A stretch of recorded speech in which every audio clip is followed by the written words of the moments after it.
eu comecei a jogar RPG em 1997. Na verdade, minha primeira experiência com RPG é anterior, é 1993. Mas eu não conto, porque foi uma experiência frustrada jogando D&D, que os guris não me aceitaram e me expulsaram do grupo, então eu não considero. Eles deixaram minha personagem morrer de propósito, e não me ressuscitaram de propósito, não deixaram eu fazer outro personagem.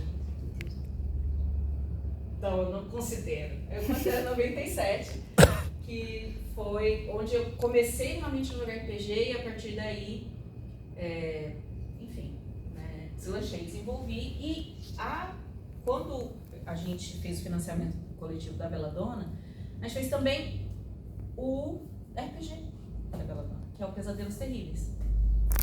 Então tem um sistema de RPG baseado no meu cenário. E então parte da minha experiência também como jogadora, mas também como desenvolvedora. Aí, por isso que eu estou aqui. E agora eu sou editora de quadrinhos. E a minha editora trouxe para o Brasil a tradução do Masks, que é um RPG de super-heróis adolescentes. Então tem isso também. Além de criadora, eu também sou editora e de RPG. Então, por quê, né? Mas mais que isso, na verdade, eu sou só uma nerd. Como todos nós aqui. Tem fotos minhas nos eventos e de cosplay, não dá pra ver. Aqui eu de cosplay de Sakura Card Captors. Troca. Bom, eu tinha visto que algumas pessoas não conheciam RPG ao se inscrever, né? Então eu vou começar com essa parte. O que é RPG? E aí eu fiquei pensando como que eu ia fazer uma definição, porque uma das coisas que eu queria era desafiar quem estivesse aqui. Vocês já jogaram RPG? Então. Era desafiar o conceito que quem já joga tem e talvez trazer para quem não joga alguma coisa diferente. Então eu cheguei no criação de uma história compartilhada com um mediador e um elemento aleatório. Por que eu estou escolhendo essas palavras? Eu vou explicar mais na frente. Aí eu até coloquei aqui que o surgimento do RPG vem em 1974 com D&D, do Gary Gygax e do Dave Arneson. Mas por que, então, por que usar mediador? A gente tem mestre, tem narrador, mestre do jogo, tantas palavras, tantos livros diferentes trazem palavras para isso. A que as pessoas mais conhecem é mestre mesmo, né? Porque o D&D é o mais famoso e o D&D chama de mestre. Então, por que usar essa palavra mediador aqui? Porque eu quero provocar em vocês um pensamento de que talvez o narrador ou a pessoa que conduz a história pode ser apenas um mediador, principalmente se a gente for pensar em RPG para educação. Então, como a gente está na UEMS, eu queria trazer a possibilidade da gente pensar em alguém que tá ali não só para... Porque quando a gente fala em mestre, quais outras palavras vêm junto? A palavra mestre.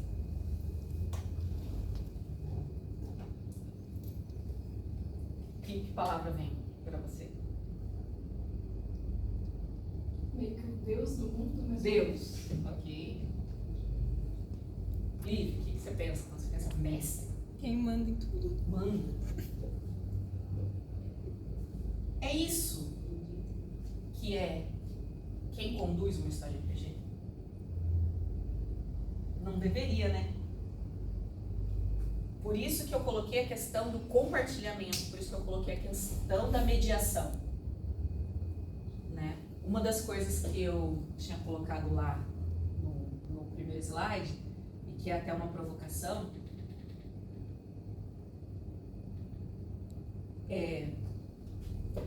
aqui é difícil de ver, mas aqui tem um set de dados, tá vendo? aqui tem cartas de baralho e aqui tem uma Jenga. Eu não sei se dá pra ver, não dá pra ver. Mas sim, existe um sistema que usa Jenga para determinar. Chama Dread o sistema, é um sistema de terror. Como que ele usa isso? Porque o terror também é a construção da tensão. Então, cada vez que alguém tira um negócio desse, a tensão aumenta. E a resolução acontece quando o bloco cai.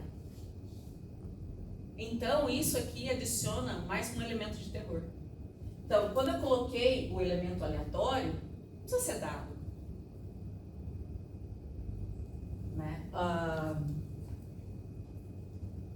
Meu irmão se lembra disso muito, muito assim. Teve uma vez que a gente estava numa festa e ele foi no banheiro, foi alguma coisa, de repente todas as crianças estavam em silêncio. Ele falou assim, o que está acontecendo? Eu estava ensinando RPG para os amiguinhos dele. E a gente estava jogando Joaquim Pô. Então, a gente criava no coletivo uma cena, eu dava o cenário, as pessoas diziam o que seus personagens iam fazer, e quem decidia como ia resolver a cena era no Joaquim Pô. Então, quem ganha no Joaquim Pô diz como a cena vai acabar. Né? Então, a Jenga, quando cai em Dread, é o personagem que vai morrer. Então, essa questão aqui, eu queria desafiar a pensar o que é RPG mesmo. Porque daí a gente começa a sair do que a gente imagina, que é criar um cenário, para ir para outros lugares. E assim,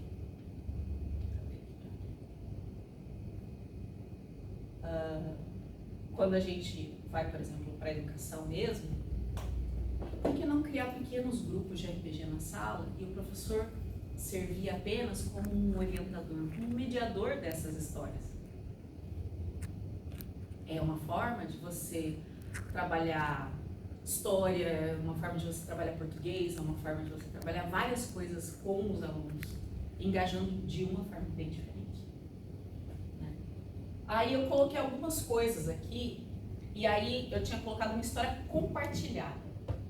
Porém, dá para você jogar sozinho. Existem livros-jogos, onde existe o elemento aleatório, o mediador é o livro. Então, você lê e fala, se você quer fazer tal coisa, você vai para a página tal, se você quer fazer outra coisa, você vai para a página tal. Existem também, não só livros-jogos, mas existem jogos, eu vou até falar de um mais para frente, que usam oráculos.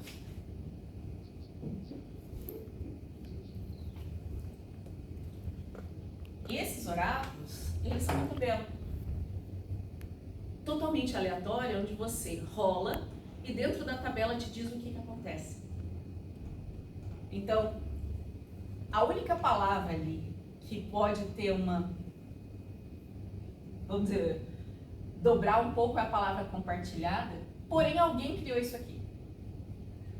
Alguém criou aquela tabela, então não deixa de ser uma história compartilhada, porque é um cenário que alguém colocou para você. E aí eu tinha colocado aqui presencial de mesa, online. Esses dias eu estava conversando com um amigo e ele estava falando que joga no Discord, por texto. Tem um canal e aí cada sala dentro desse canal tem lugares, vamos dizer, na cidade. Então, uma na floresta, uma na taverna, não sei o quê. Então você entra na sala com o seu personagem e interage através de texto. Então, assim, as possibilidades do RPG como uma história compartilhada são inúmeras. E aquilo, né?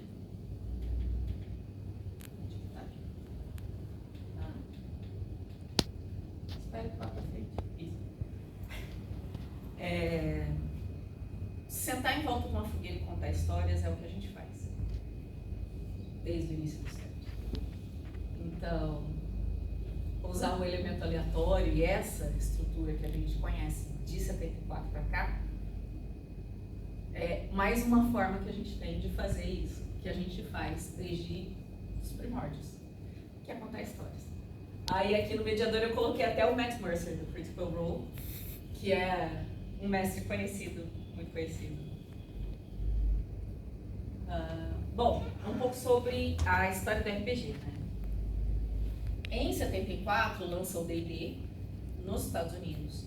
E uma das coisas importantes da gente entender aqui, que eu queria trazer, é que o D&D ele vem dos jogos de tabuleiro e dos wargames. Os criadores, né, o Gygax e o Arneson, eles jogavam board game. E eles queriam criar um sistema para melhorar esses wargames, para contar histórias com esses wargames. Por que isso aqui é importante dizer? Porque como o RPG se formou na nossa cabeça, vem muito disso. Então, é que aqui não dá pra ver, essa aqui é a primeira edição do D&D lançada no Brasil. Vinha numa caixa da Grow, com miniaturas, porque se entendia que era assim que jogava, né? Como se fosse um board game. Não veio primeiro só o livro. Então, dentro da história desse jogo, a gente tem uma origem aqui. E por que isso é interessante, Di? Porque hoje em dia é muito diferente e eu quero fazer esse panorama com vocês. Aí eu trouxe aqui um RPG super old school, velho, chama Traveler, de 1977. Esse, enquanto o D&D era medieval e trazia essas temáticas, vamos dizer, nesse sentido, wargames, o Traveler não. Ele bebia na fonte da ficção científica. E eles trouxeram uma das coisas mais interessantes que eu, até hoje, acho na hora de jogar, que chama Life Path Creation.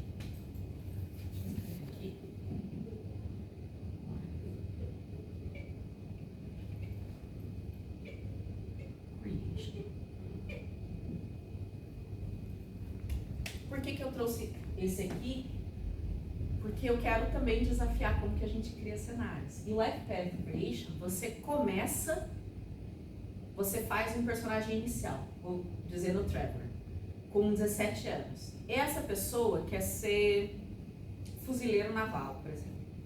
Aqui a gente está falando de espaço, tá? Sci-fi, então a gente está falando de universo. Então, quando a gente fala fuzileiro naval, é para trabalhar em nave, não... como soldado. Olá! Tudo bem? Pode entrar. Tudo bem, faz parte. A gente ainda não chegou no Juice. Eu estou falando do Trevor, que é um sistema de 1977. Tá dando um panorama mais ou menos do que é RPG. Você já joga? Conhece? Então. Aí eu falei do D&D, estou falando do Trevor e estou falando disso aqui, Life Path Creation. Então você começa com 17 anos, você tem uma aspiração. Eu quero ser Marine, né? Quero ser do exército, quero... E aí você rola numa tabela para saber se você conseguiu ou não. E se você não conseguiu, você tem que esperar mais 5 anos para tentar novamente.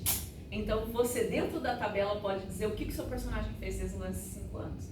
Então, no Traveler, você começa a rolar com 17 anos e seu personagem tem 30 quando começa o jogo. O que acontece nesse meio tempo é aleatório. Então você começa com um personagem com uma aspiração, mas o que ele vai ser de verdade, no Traveler, você não sabe.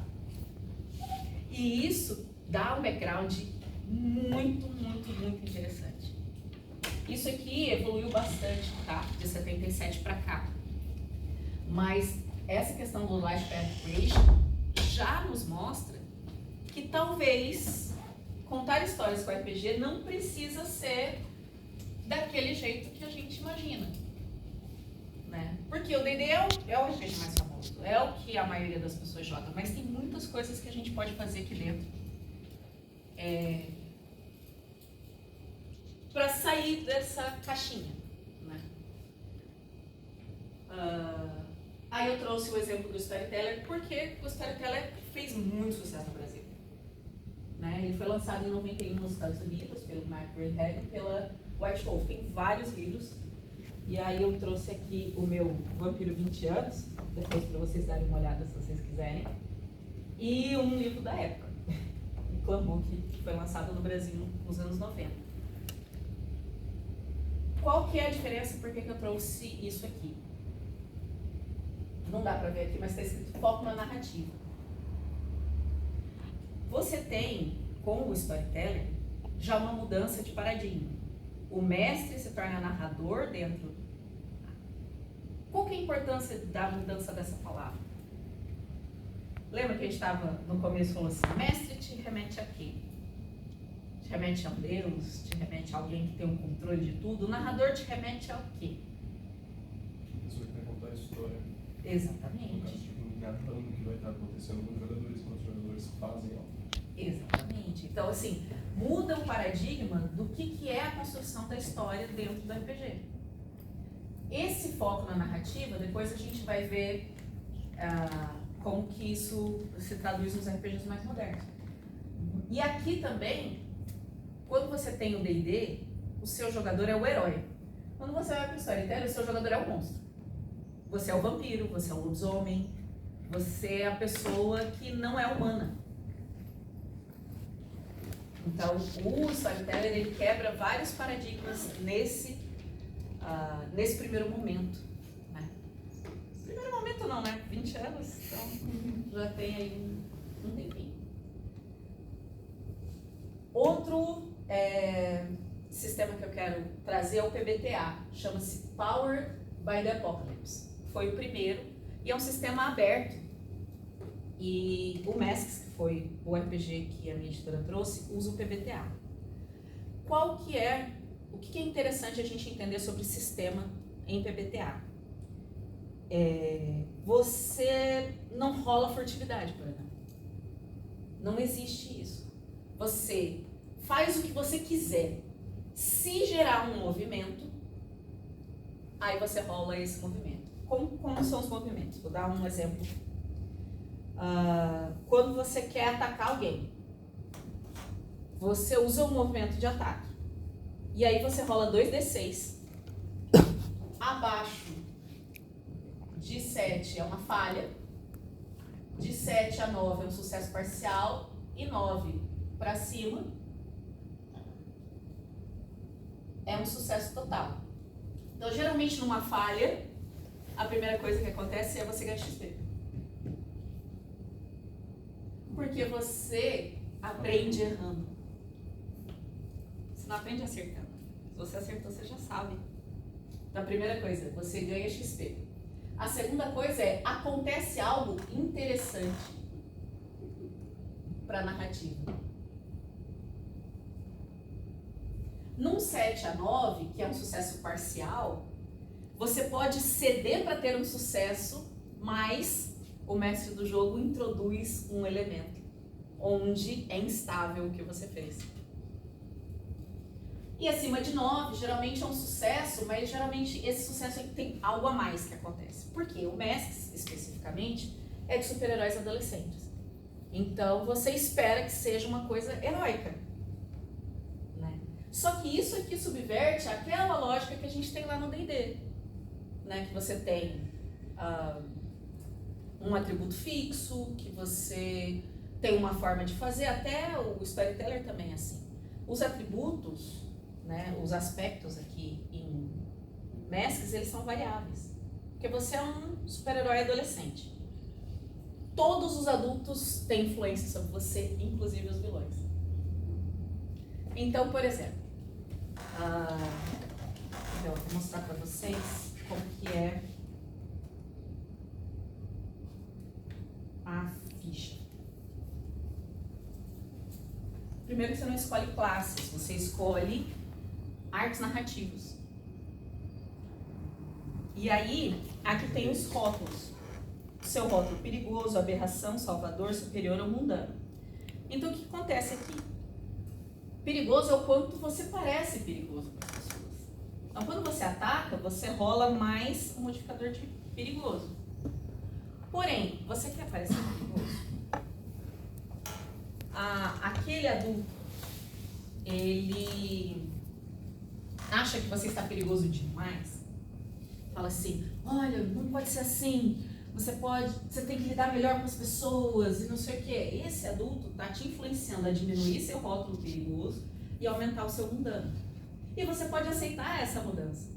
E o seu rótulo muda várias vezes durante o jogo. Por quê? Porque são adolescentes. A gente não sabe quem a gente é exatamente quando a gente é adolescente. Então, muitas vezes o sistema que vem pra gente nos ajuda a criar o cenário que a gente vai jogar. Por exemplo, obviamente, com mestres a gente não tem nem questionamento sobre o cenário. São super-heróis adolescentes, o cenário está posto. D&D também. Quando a gente vai jogar, tem trocentos livros sobre aquele cenário. Né? Livros de monstros, você não cria monstro jogando D&D. Mas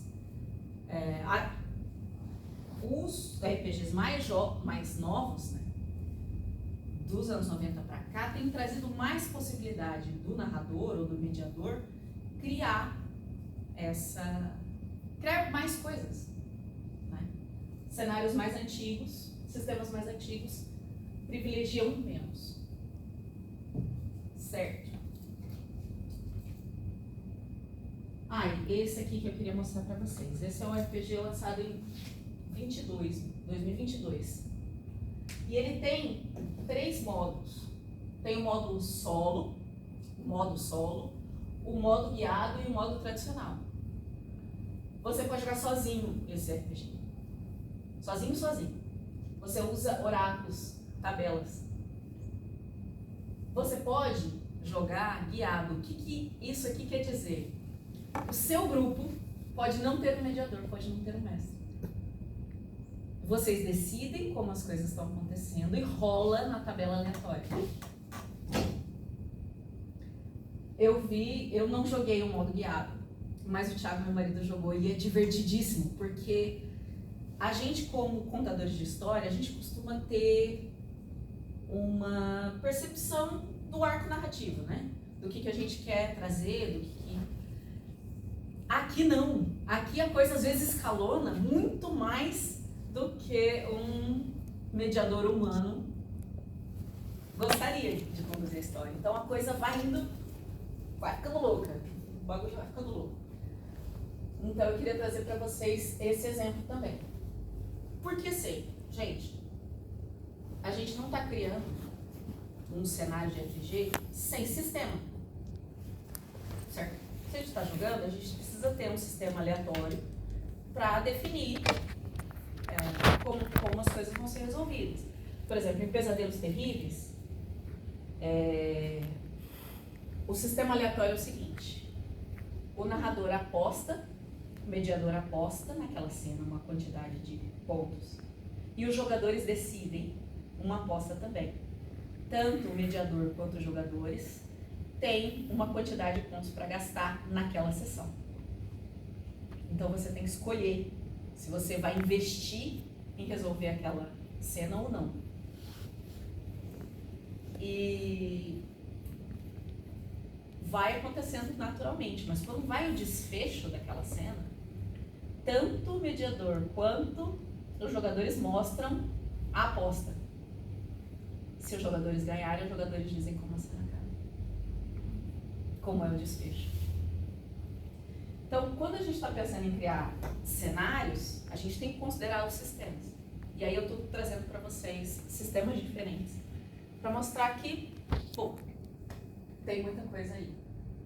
E aí eu trouxe o sistema que, para mim, é a base e que a gente, depois do Fate, muita coisa mudou. Tá? Esse sistema aqui, chama Fate, foi lançado em 2003. Não dá pra ver muito bem, mas ele é indie, lançado pela Evil Hat. E esse sistema narrativo dele, pensa num... Primeiro, tudo em Fate tem aspecto. A cena tem aspecto, você tem aspectos, a sua arma tem aspectos. Claro que suas armas muito poderosas têm aspectos, mas Esse aqui é a edição nova que saiu no Brasil. Agora. Então, como é que você cria seu personagem?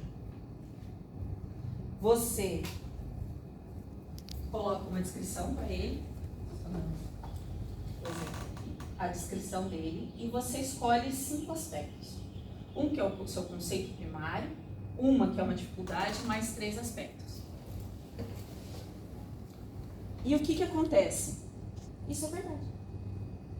A partir do momento que o jogador escreve, que é assim, aquilo existe no seu cenário. E é isso. Então, por exemplo, vou usar esse exemplo aqui. Um detetive capivara, cínico e casca-grossa, que bate primeiro e pergunta depois. Esse jogador já determinou que existem pessoas capivara. Então, você pergunta para seu jogador. Tá, como é a sociedade dos pessoas capivara? Dos humanos capivara? Né? Perdão, só Não, pode perguntar. Tem um sistema chamado 13ª Era, que recentemente eu tinha terminado uma campanha com o pessoal que estava jogando, que ele tem um sistema de individualidade, que é uma coisa única do seu personagem no mundo. E baseado nisso, segue, eu lembrei de um dos personagens que falou que ele era o único chifre daquele mundo. Aí abriu toda uma possibilidade de tá, de onde vieram os outros, por que só tem você? Exatamente, de onde você veio? Né? Por que você é só o tem último, você? já existia? Ou você veio de outra dimensão? Você é o primeiro? É. Tinha um monte de coisa. Tem várias questões. Por exemplo, aqui, né? O conceito principal dele é cria do birô. Birô, provavelmente, dentro do cenário, é um birô de investigação. A dificuldade, educado como uma capivara. Então, assim, você já coloca no seu personagem. E aí, como é que você rola no Fate? Quando aciona um aspecto seu. Tipo, se não está escrito em lugar nenhum que você é um detetive. Então eu imagino que um detetive saiba investigar, por exemplo. Certo? No Fate acelerado, inclusive, nem tem perícias. Você só tem o jeito de fazer, que eu gosto muito do Fate acelerado, que é excelente para jogar one shot. Você tem as abordagens, né, que é ágil, cuidadoso, esperto, estiloso, poderoso e sorrateiro. Você pode fazer qualquer coisa com essas abordagens. Então, se você usa a abordagem sorrateiro, eu quero abrir a porta sorrateiramente. Você rola com o seu bônus de abordagem de sorrateiro. Eu quero abrir a porta de estilo poderoso. O que você vai fazer? O que é sorrateiro e o que é poderoso? Poderoso, sorrateiro. Mas é abrir a porta do mesmo jeito. Então, o Fate, com o surgimento do Fate, ele vai mudando a forma como a gente pensa em rolagem. Né? Muitos RPGs passaram a usar abordagens e aspectos depois do Fate. E o Fate é o principal material que eu trouxe para a gente pensar cenário. Porque uma das coisas que eles estimulam é a criação desse cenário pelo mediador, pelo narrador, com os jogadores. E aí, que começa aqui. Eu trouxe uma ficha de D&D para mostrar, claro que é a última edição. Podia ter trazido do D&D original, mas estava difícil de achar. E aqui uma ficha de Fate, que era para falar sobre isso. Por exemplo, uma das coisas muito interessantes em Fate é que existe estresse mental. Não tem só estresse físico. Você tem dano mental. A cena tem um aspecto social nela. Por exemplo, você pode ajudar o seu companheiro que está numa disputa de gladiador torcendo. Isso pode aumentar, ajudar a tirar estresse mental, por exemplo. O estresse mental serve como debuff, por assim?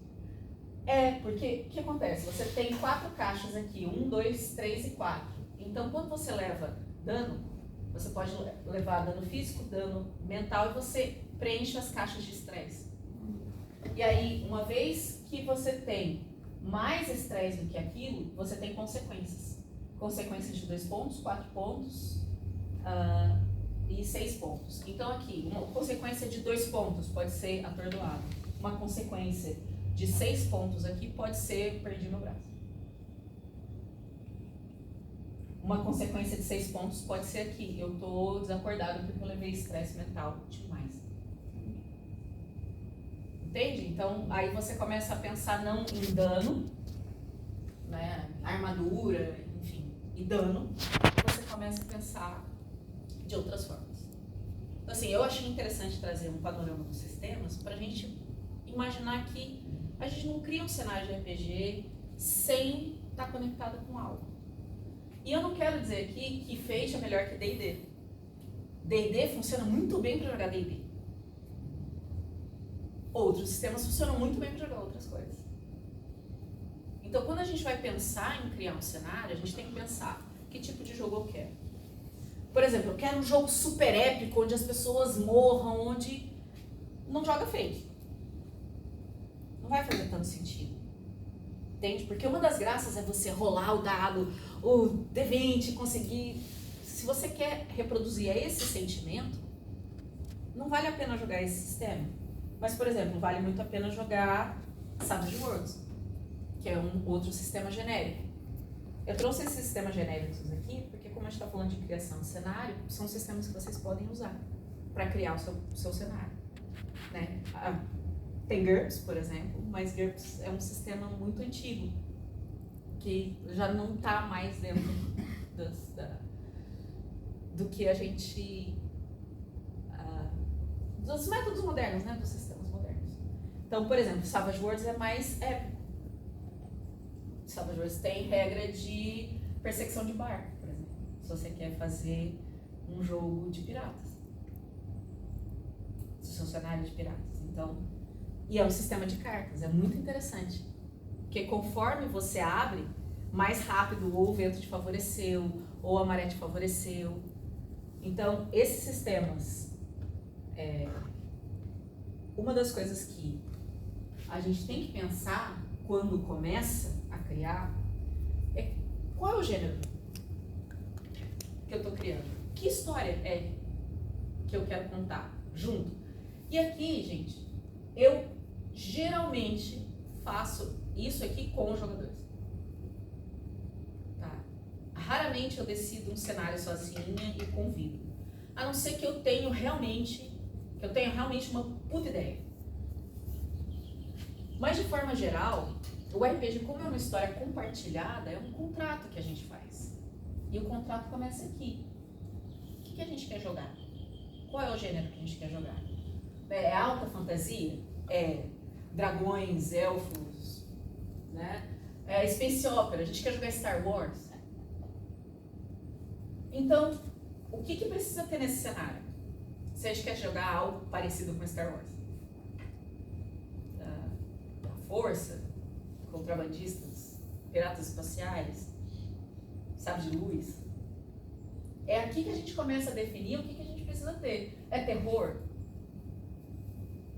Né? Comédia, pós-apocalíptica. Esse pós-apocalíptico é muito tempo, logo após, é durante o apocalipse. Tem um sistema brasileiro que eu vi no último Diversão Offline, que você joga durante o apocalipse. Você está no apocalipse. E aí os jogadores escolhem que tipo de apocalipse é que vocês estão jogando. Que é bem interessante. Isso aqui é a primeira coisa. Por quê? Aqui você define sistema. Aqui você define todo o clima e todos os elementos principais que você precisa ter. Então, por exemplo, você quer contar uma história de terror. Mesmo dentro do terror, tá, gente? Vai ser o quê? Cthulhu? Vou colocar aqui. É Cthulhu? Então você sabe que há um mal inominável que não vai aparecer. E que necessariamente tem que ser uma coisa sombria, né? Que vai levando os seus personagens, os jogadores, a enlouquecer. A sem saber o que é realidade e o que não é. Por quê? Tudo. Ah, é zumbi. É sobrevivência. É terror, só que sobrevivência. Sei lá, 30 dias de noite. Né? Que a cidade está tomada por vampiros e aí tem que fugir. Tudo isso aqui é um clima muito diferente do cenário que você vai criar. Então, é muito importante começar por aqui. O que é? Qual que é o gênero que eu quero trabalhar? Outra pergunta que você precisa responder. Qual é a escala do seu jogo? Certo? É local? Local. Stranger Things é local. Acontece na sua cidade. Tem várias histórias que acontecem ali, naquele ambiente. E aí, você já começa a pensar, ok, se é na minha cidade, quais são os pontos importantes desse local? Tem uma coisa que, tem um slide que eu tinha colocado aqui, que depois eu falei, não vou colocar, que é uma citação minha, que é o seguinte: o jogador sempre faz merda. Por que eu falo isso? Por que eu achei importante trazer e falar isso? Não adianta vocês criarem absolutamente tudo. Vocês não vão controlar para onde os jogadores vão. Não adianta. A maior receita para se frustrar como mediador, narrador ou mestre de RPG é criar todos os detalhes e imaginar que os jogadores vão para aquele lado. Uma vez eu estava aconselhando um mestre novo e aí ele falou assim, não, porque daí essa primeira parte acaba assim, porque daí dá a chance de... E aí eu falei assim, então não vai acabar assim. Ele falou, não, mas eu vou levar tudo assim. Não vai acabar assim. Aí ele falou assim, tá, mas então como é que eu faço os jogadores abrirem aquele baú na sala? Você tem que imaginar que eles não vão nem entrar na sala. Às vezes o jogador não vai nem entrar na sala. Às vezes ele nem vai estar lá naquela dungeon. Às vezes no meio do caminho eles falaram assim, vamos pro dungeon não. Vamos pra outra cidade? Sabe aquela quest que deram pra gente lá? Vamos não. Aquela outra cidade é tão mais interessante. E aí? Eu queria botar a vida do mestre. Então você é aquele tipo de jogador. Você. Então assim, quando você define gerência, quando você define a escala, você começa a definir algumas coisas que são o que é importante você dizer dali, daquele ambiente. Eu sei que pode parecer meio assim, vou dar o exemplo da última campanha que eu montei, chama Campo Grande 2024, a única coisa que eu falei que foi em Savage Worlds, eu falei para os jogadores, criem humanos que têm alguma ligação com o sobrenatural em Campo Grande 2024. Campo Grande 2024. E aí eu defini que era uma escala local, era na cidade. E só. Aí eu pensei assim, o que seria interessante, qual que é o nível de poder, é alta fantasia? Não. É uma coisa mais fantasia urbana, tipo Buffy, tipo, né? Que eu gosto muito. Tá? Aí, um fez um médium, um fez uma pessoa que tinha sobrevivido a um sacrifício a um demônio, uma fez filha de caçadores que é apaixonada por um lobisomem. E aí, quando ela fala, eu sou filha de caçadores, aí eu, como que é essa família? Essa família é como? E aí a gente cria junto. Essa parte é importante. Porque você não tá jogando sozinho. Aí, ela não sabe sobre os lobisomens, então eu criei as lobisomens. Como são? Como se organiza? Que é esse pessoal? Como que eles vão reagir a estarem sendo caçados? Aí eu fiz que tem uma família de lobisomens que são refugiados venezuelanos, ciganos, que fugiram não só da situação que eles estavam vivendo lá social, mas também de caçadores naquela região. Aí eu já comecei a criar. Por quê? Porque a gente está jogando em Campo Grande. Qual que é a nossa realidade? A gente tem vários imigrantes, aí a criatura mais poderosa no cenário é uma senhorinha índia, que é uma criatura que está aqui muito antes de qualquer assentamento humano. Ela é a pessoa mais velha da cidade e a criatura é a única que sabe de tudo. Então, isso eu criei, mas todo o resto, o que populou essa Campo Grande, então, por exemplo, tem um caçador que é... tem um lore nesse cenário, que também foi trazido por um dos jogadores, que são os virtuosos. Virtuosos são guerreiros que podem carregar um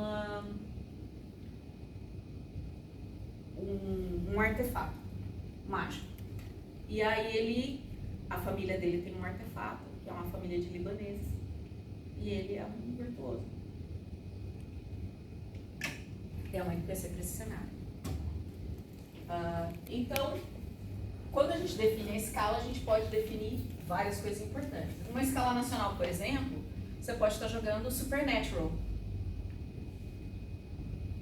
né? Uma road trip, irmão. Uma vez eu fiz uma campanha assim, só que era medieval, histórico medieval, só que Supernatural. Eram 2 irmãos que perderam os pais e saem para caçar seres sobrenaturais. Global, mundial, e a gente, quando pensa em D&D, a gente pensa muito mais aqui, né? Tipo, naquele mundo. Galáctico. Star Wars. Né? E pessoal, e aí você tem que decidir se vai pro pessoal ou vai pro épico. Qual que é a diferença dessas duas escalas? Certo? Você tem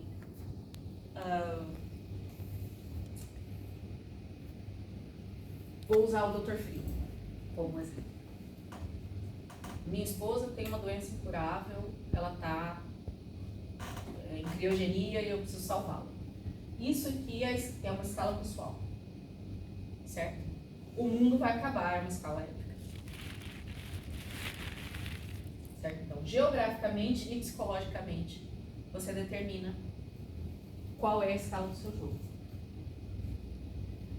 E aí você, que é uma sugestão do Fate, quais são as questões presentes e as questões urgentes?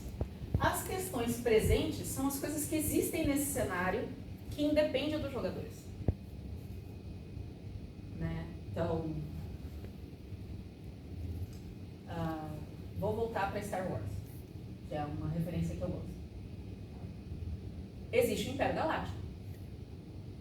Essa é uma questão presente. Tá lá já.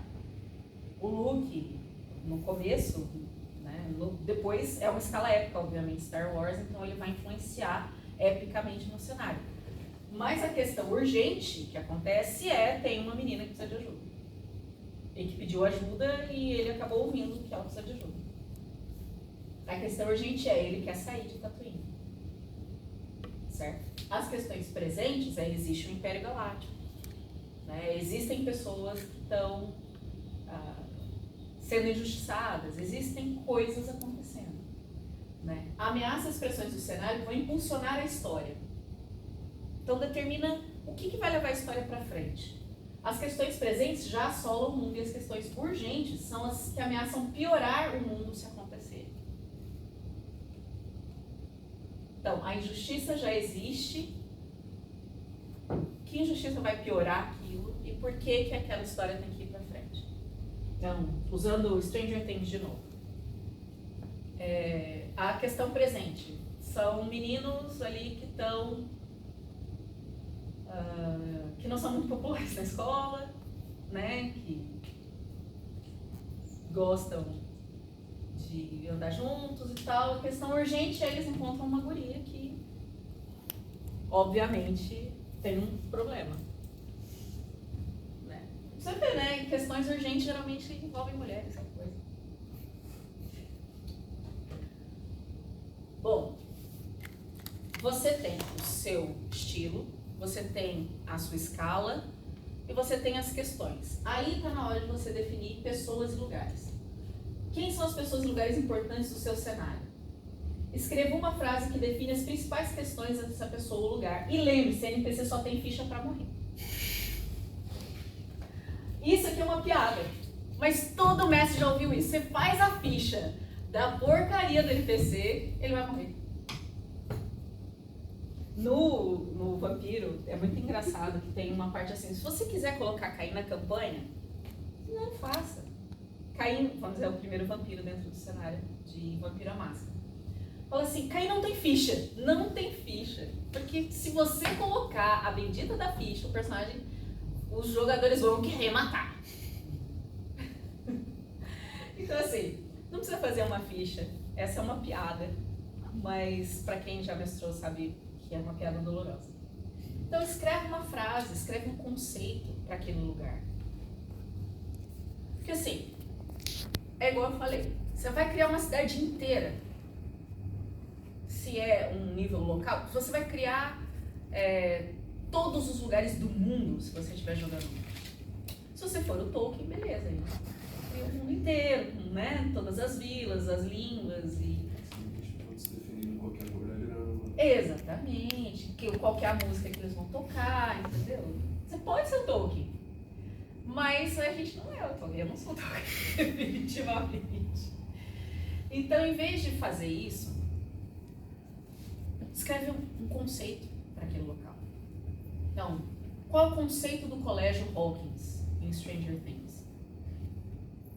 Para mim, é um lugar bem esquisito.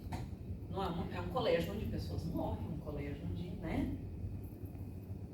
Então, aí eu volto pro Fate, pros conceitos do Fate.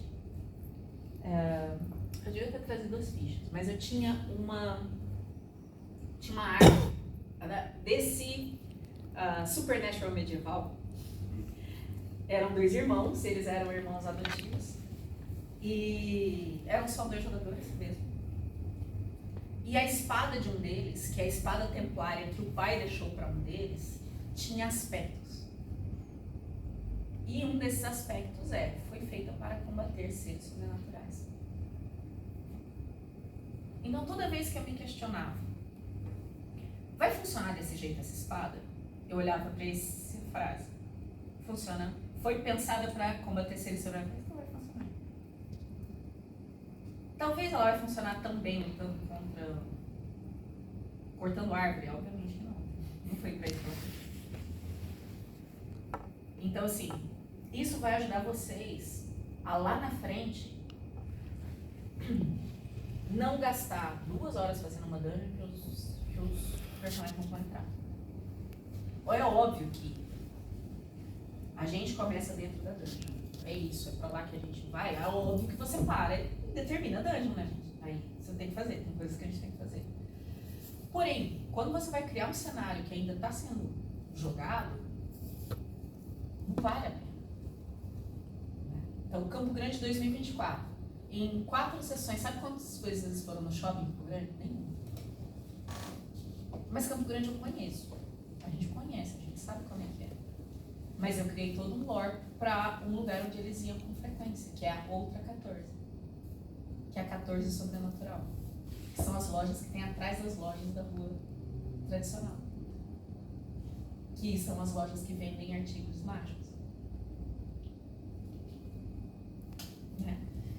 Então, a frase para mim existe todo um comércio local mágico. E se chama a outra 14. Então, o que eu precisava colocar, eu colocava lá. E eles podiam ir para lá. Né? Essas pessoas. Questões presentes, questões urgentes. Quem é o imperador? Você tem que saber. Né? Você está jogando Star Wars, a questão presente existe o Império Galáctico, quem é essa pessoa? A história dessa pessoa você precisa saber. Quem é o NPC que, pensando que o Han Solo pode não ser um jogador, que tem uma nave e se acha? Quem é esse mentor que vai levar esse protagonista para frente? Essas pessoas importantes só não faz ficha. Mas de resto, é importante você pensar. Pessoas locais que são relevantes para essa história que você está criando. E lembre-se, às vezes os jogadores não vão falar. Que horas são? Só para eu não passar. 10h15. Tá. Ninguém é uma ilha. Essa sugestão é uma sugestão que vem no Masks e que eu adoro. Personagens que povoam seu cenário têm uma história. Para deixar as coisas mais interessantes, faça ter 2 ou mais ligações com personagens e jogadores ou redes de relacionamento. O que acontece? Geralmente, o jogador te dá um background desconectado com os outros jogadores. Muitas vezes isso acontece. Ah, não, meu personagem é um espadachim que vem de não sei aonde, não sei lá. Por que não esse mestre desse jogador ser irmão mais velho de um outro jogador? Quando você cria 2, não sei se dá pra ver, ou mais ligações com personagens de jogadores e suas redes de relacionamento, e você ressignifica o que aquele NPC representa, você cria um cenário mais rico, bem mais rico. Então, alguém que pode ser um mestre severo para alguém, pode ser um irmão amoroso para outra pessoa, da mesma mesa. Porque a gente é assim. A gente não é uma coisa só. E isso vai trazer para dentro do seu jogo mais profundidade. Inclusive para os seus NPCs. Certo? Essa é uma regra divertida. Eu tenho usado ela cada vez mais e cria histórias, porque você cria NPCs mais relevantes também.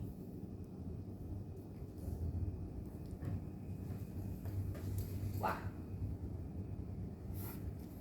As verdades dos personagens jogadores. Não tenha medo de incorporar como fato, as criações dos jogadores. Um exercício interessante é o proposto pelo John Wick, de 3 fatos e uma verdade. Aqui tem a foto do John Wick, que não é o Keanu Reeves. O John Wick é o criador do Sétimo Mar, da Lenda dos 5 Anéis. Ele é criador de vários jogos de RPG. E aí ele tem um exercício que é extremamente interessante, que é o seguinte: ele pede para que cada jogador cite 3 fatos do mundo. E ele escolhe qual é a verdade. O personagem jogador não sabe, o jogador não sabe qual é essa verdade. Né? Isso não é dividido, mas, quer ver, vamos fazer esse exercício, tipo, rapidinho.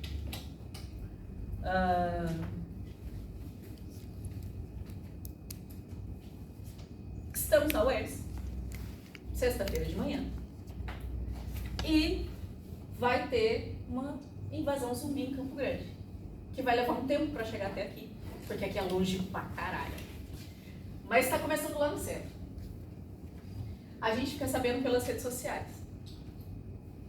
Certo? Como que é seu nome? Phelps. Fala 3 fatos sobre a invasão zumbi que está acontecendo em Campo Grande agora e a gente tem que se defender aqui na UES. Porque não tem mais ônibus e nada. Toda parte que eles vierem de rua assim vai estar um pouquinho mais demorada. Porque os carros do pessoal vai abandonar o carro. Vai abandonar. Perfeito. Outro fato. Tá muito calor.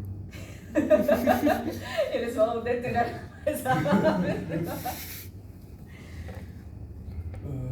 O cheiro, dependendo de como for esses zumbis, o cheiro de carne vai atrair qualquer bicho que tem em volta da região.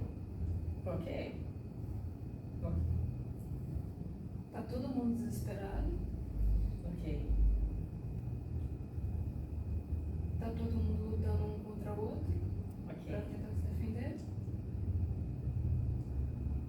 E é 1 por 1. 1 por 1, um zumbi por pessoa aqui, que tá aqui. Não, Se for necessário matar outra pessoa pra eu ter comida, eu vou esse 1 por 1. entendi.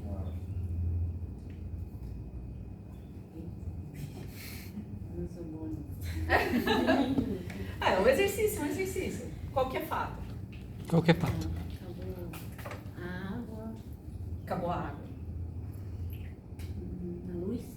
A luz.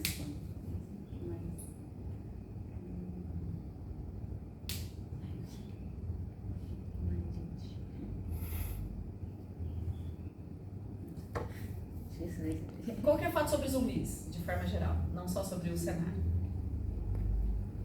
Esses zumbis são lentos, eles são rápidos, eles são... Tem os argumentos que a gente jogou. Alguns são lentos, outros são rápidos. E tem os zumbis heróis. Vai, Daniel, que está.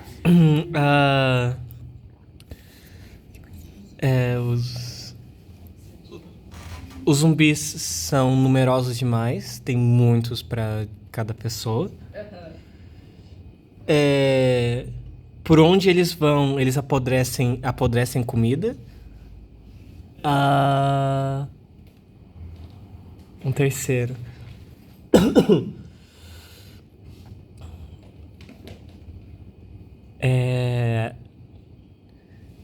Agora, outros animais além de humanos conseguem ser zumbis. Vai, Não adianta tentar entrar em loja ou casa porque tá tudo barricado. E os zumbis só morrem com um tiro na cabeça. E se tacar fogo eles explodem. Se tacar fogo eles explodem. O que a gente pode fazer aqui? Vamos dizer que nós fôssemos mediadores. Esses foram os fatos que vocês colocaram.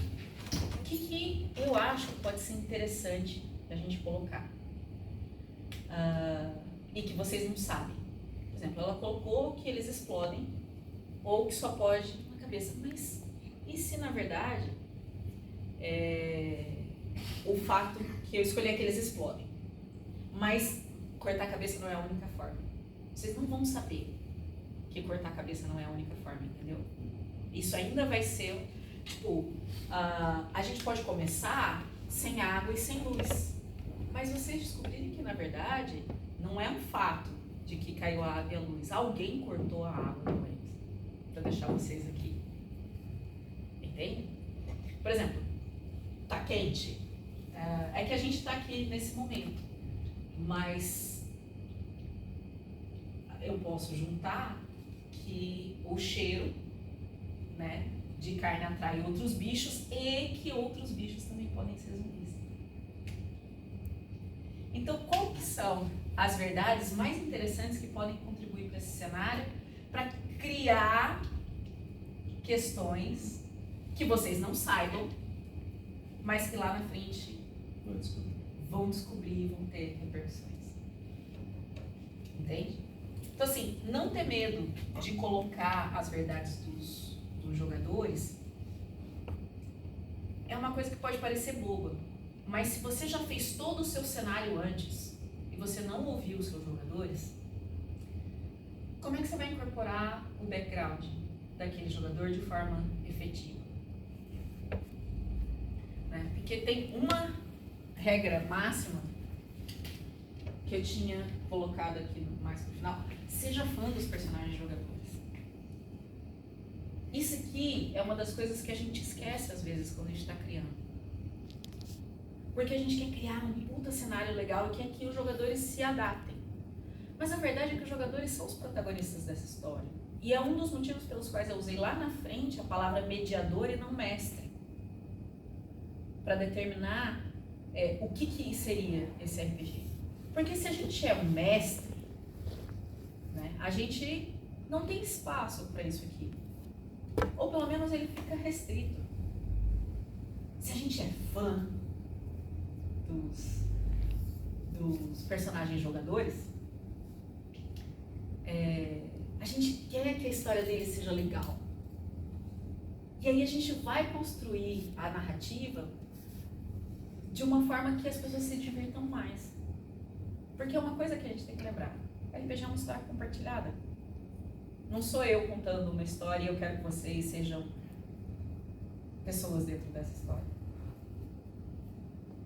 Entende? Tratar os seus jogadores assim não é legal. E é o caminho mais rápido para a frustração, né? Você criar um cenário e querer que as pessoas se encaixem nele. E aí eu queria fazer um exercício outro com vocês e falar sobre o mito da criatividade. Histórias são contadas desde sempre pela humanidade. A gente vai criar algo realmente novo, né? E aí eu quero fazer esse exercício que é muito divertido com vocês. O que acontece?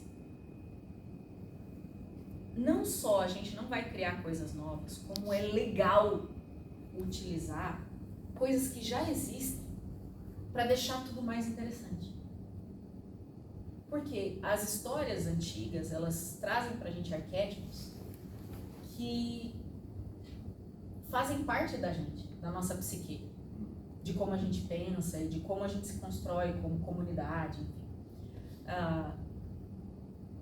Por exemplo, no México, uma cobra alada vai ter o significado dela, entende? Porque é um deus. Era um deus azteca. A gente aqui, uma capivara, usando o exemplo do mestre. É verdade, todos nós temos uma imagem do que uma capivara é. Então, por que a gente vai ir contra o conceito do que uma capivara é? Eu estou usando a capivara, vou fazer o exercício.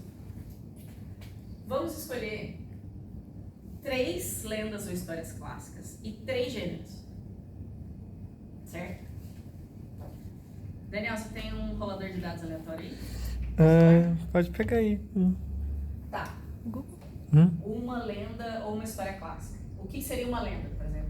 Boto Cor-de-Rosa é uma lenda ou... Ia falar ele? Então vai. Boto. Histórias clássicas podem ser contos de fadas, podem ser Romeu e Julieta, um livro clássico, qualquer história clássica. Ou... Lago dos Cisnes.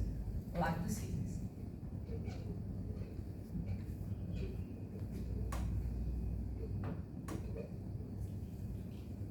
Vê pra mim. Mula sem cabeça. Mula sem cabeça.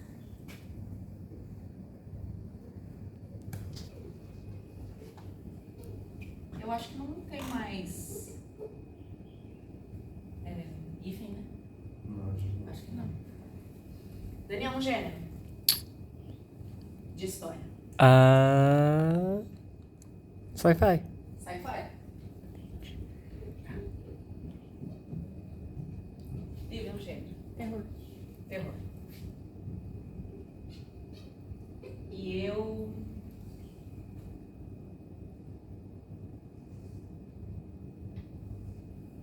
Faroeste.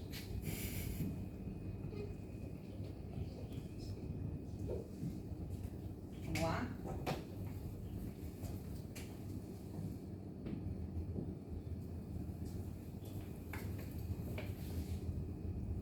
Gera um D6 pra gente, né? Girei. Girei de novo. Tá. 4. 4. Ok. Então vai ser sci-fi. Gira de novo até dar 1, 2 ou 3. Peraí. 1. Boto sci-fi. Como a gente vai ver a história do Boto no gênero sci-fi? Então vamos determinar. Dentro da ficção científica, quais são as coisas que fazem esse gênero funcionar? Vamos dizer... Vem muito pra mim a questão de robôs no geral. Robôs, ok.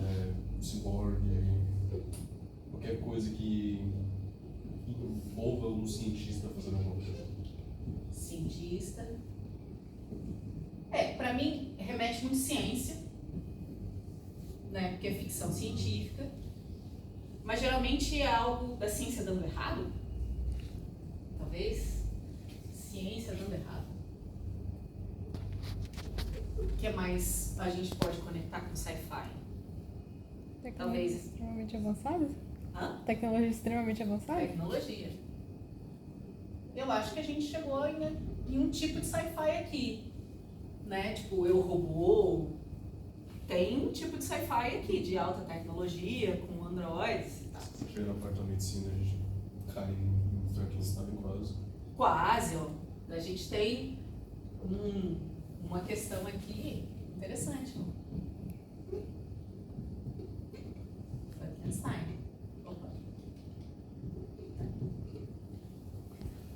quais são os elementos da história do Boto? É rosa. Rosa. Ele é um animal. É alguém que se transforma em gente. Então, animal, e aí a gente pode colocar aqui, transforma em gente.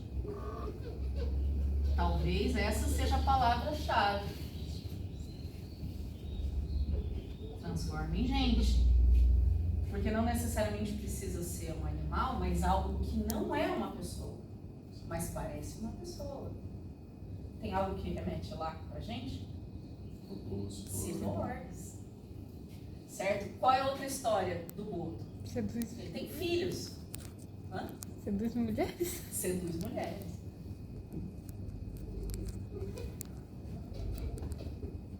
Ele seduz mulheres para ter filhos, né? Eu acho. Não é? Filhos. Ok, então a gente já tem uma questão aqui. Algo que não é humano, mas parece humano. Que seduz mulheres para ter descendentes, porém, dentro de uma ciência que deu errado. Então a gente já começa a imaginar. O cientista cria um ciborgue capaz de passar o humano a tal ponto de conseguir gerar filhos. Certo? Esse ciborgue seduz mulheres. O que dá errado?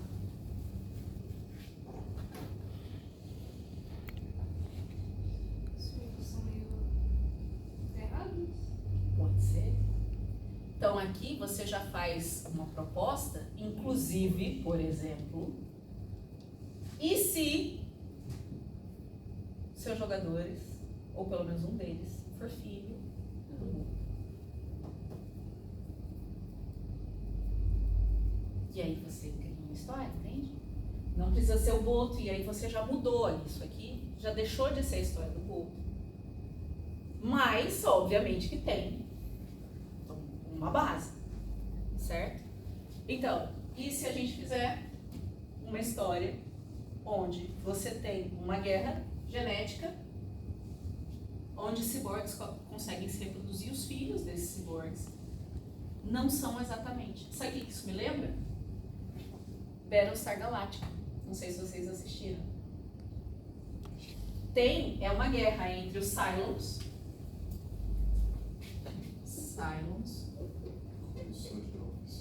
e humanos. Os Cylons são ciborgues que foram criados.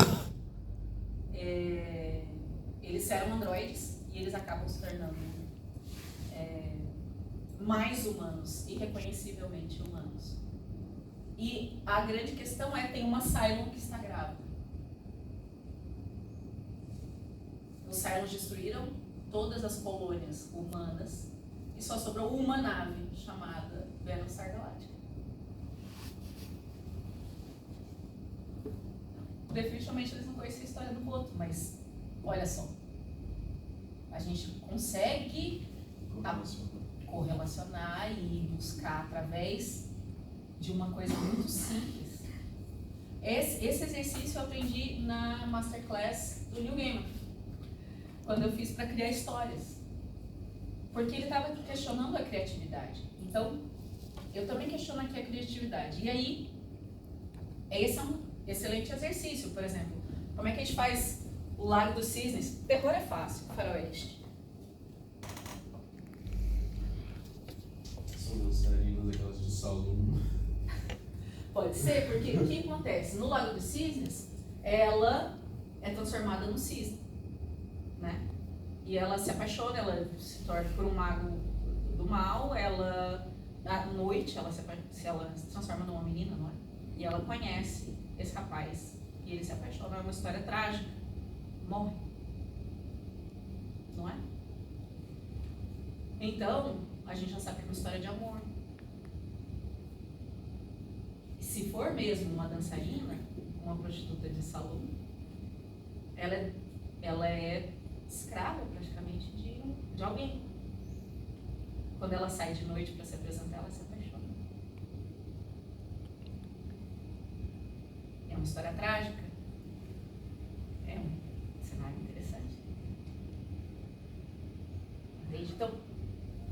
você vai por esse lado, dá pra fazer qualquer coisa. A Mula Sem Cabeça com terror tranquilíssimo. Que já é uma história mais de terror. Mas como transformar essa questão de você ser, por exemplo, ter um relacionamento com um padre, né? Mula Sem Cabeça é a mulher do padre. É para assustar, né? Para as pessoas, para as mulheres não seduzirem padres. Como se precisasse, né? Mas como é que a gente pode trazer isso para uma questão mais da criação de um cenário? Existe maldição. Essa maldição funciona como? Alguém da cidade que você está foi amaldiçoado. Essa mula aparece. Ninguém sabe quem é, nem vocês. Porque nenhum dos jogadores está acordado quando a mula aparece. O que você já cria? Uma situação onde qualquer um pode ser, inclusive os jogadores.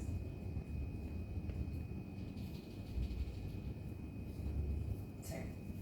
Então, assim, não tenha medo de usar histórias clássicas e reinventar da forma que vocês entenderem que fica mais interessante.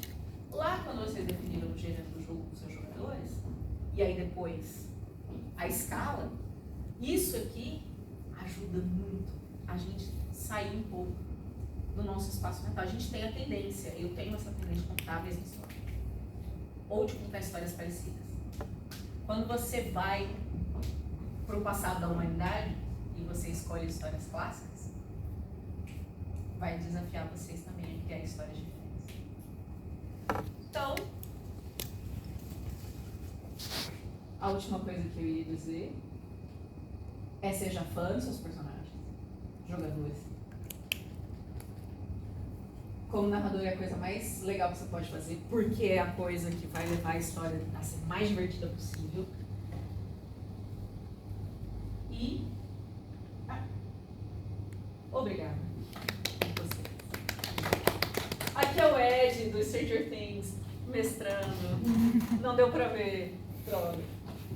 Mas, e aí, vocês têm alguma pergunta, alguma questão, algo que vocês queiram trazer? Estamos aqui para isso agora. Alguma experiência que vocês queiram compartilhar? Eu estou muito tentado ver